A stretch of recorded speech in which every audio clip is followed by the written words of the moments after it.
2월 25일 큐티에 동참하시는 모든 분들에게 하나님의 은혜와 긍휼과 평강이 있으시기를 축복합니다. 오늘은 주어진 본문 말씀을 중심으로 사망에서 생명으로 라는 제목으로 여러분들과 받은 은혜를 나누도록 하겠습니다.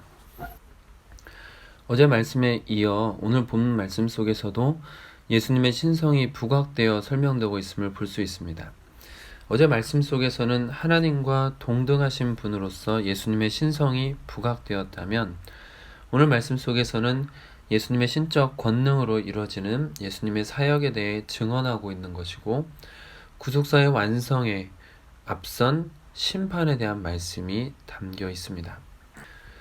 하나님께서는 인류의 심판 사역을 예수님께 맡기셨습니다. 22절 말씀입니다.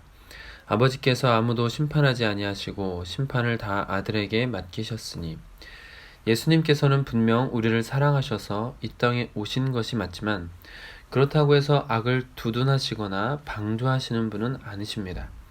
악에 대해서 분명하게 심판하시는 공의로우신 분으로서 심판자의 사역을 하십니다. 심판의 때는 사람들의 부활 직후에 일어납니다.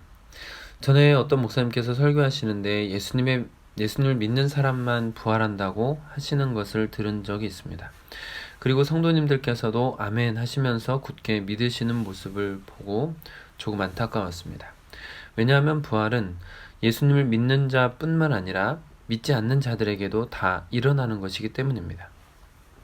28절 말씀입니다. 이를 놀랍게 여기지 말라. 무덤 속에 있는 자가 다 그의 음성을 들을 때가 오나니. 아멘. 예수님 시대에 죽은 사람들, 곧 무덤 속에 있는 사람들도 다 예수님의 음성을 들을 때가 옵니다. 계시록 1장 7절입니다. 볼지어다 그가 구름을 타고 오시리라.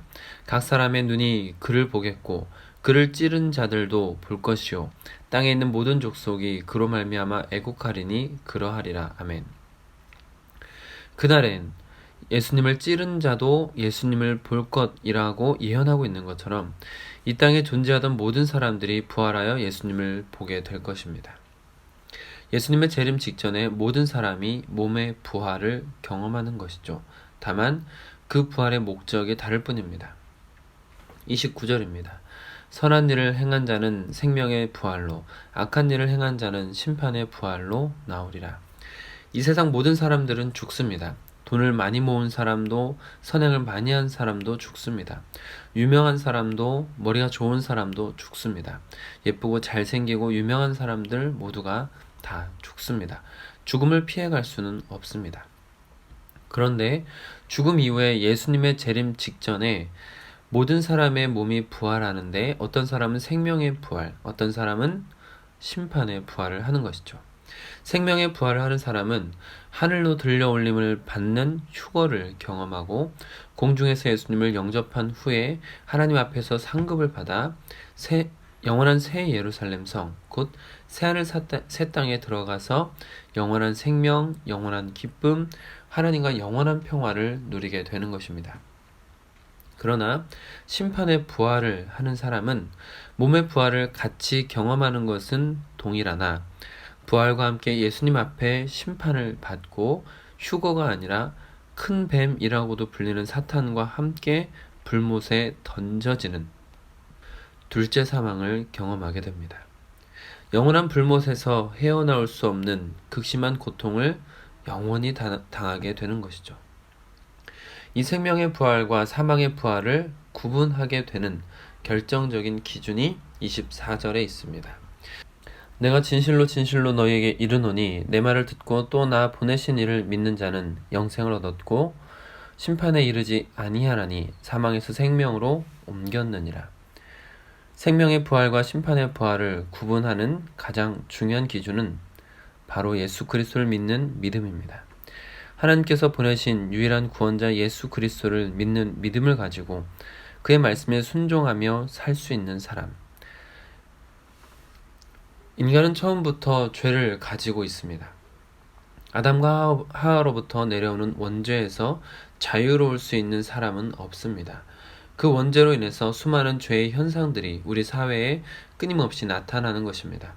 그 죄 때문에 우리는 육적인 죽음을 향해서 가고 영적으로 죽음의 상태, 곧 하나님을 인식할 수 없는 지경에 이르렀는데, 대부분의 사람들이 본능적으로 하나님을 믿지 않고 말씀에 순종하며 살지 않는 이유가 바로 그 원죄에 있습니다. 그러나 하나님과 예수님을 믿는 자는 영생을 얻었고 심판에 이르지 아니하나니 사망에서 생명으로 옮겨졌다라는 것을 믿으시길 바랍니다. 이 말씀은 모두 과거형입니다. 이미 이루어진 일이다라는 것이죠.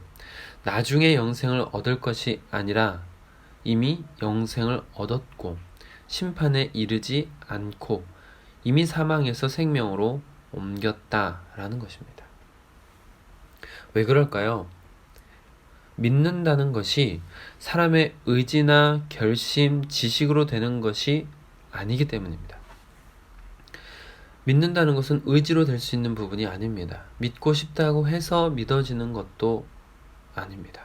오히려 믿을 생각이 없었는데 믿어지는 경우가 더 많이 있습니다. 인간의 의지를 넘어선 어떤 작용이 있다는 것이죠. 지식으로 되는 것도 아닙니다. 물론 믿음을 가진 후에 믿음을 더 다지기 위해서 성경을 공부하는 것과는 구분을 해야겠지만, 성경을 열심히 공부했다고 해서 신실한 그리스도인이 되는 것도 아닙니다. 오히려 성경을 비판하기 위해서 성경을 열심히 연구하는 학자들도 있다는 것을 아실 것입니다. 그리고 많은 이단들이 성경을 열심히 공부하는 것 같지만 잘못된 지식을 가지고 잘못된 길로 열심히 달려가고 있을 뿐입니다. 심지어 어떤 이단 단체들은 깨달아야지만 구원에 이를 수 있다고 하기도 하고 비유풀이를 알아야지만 구원받는다고 하는데 성경 어디에도 그런 말은 없습니다. 구원은 예수님을 믿는 믿음으로만 가능합니다.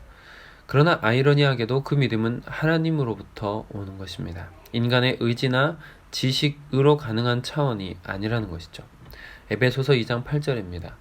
너희는 그 은혜에 의하여 믿음으로 말미암아 구원을 받았으니 이것은 너희에게서 난 것이 아니요 하나님의 선물이라. 믿음이 우리에게서 난 것이 아니라고 분명히 언급하고 있으며 오직 하나님의 선물이라고 단정하고 있습니다. 오늘 말씀을 간단히 정리하면 모든 사람은 죽고 죽음 이후에는 심판을 받습니다. 예수님께서 재림하여 오실 때 모든 사람은 몸의 부활을 하되 어떤 사람은 생명의 부활을 하고 어떤 사람은 심판의 부활을 합니다. 생명의 부활한 사람은 영원한 생명을 얻어 새하늘 새 땅에 들어가 하나님과 평화를 누리며 영원한 행복을 얻게 되는 것이고, 심판의 부활을 한 사람은 사탄과 함께 불못에 던져지는 둘째 사망을 경험하고 영원한 고통 속에서 빠져나올 수 없게 되는 것입니다.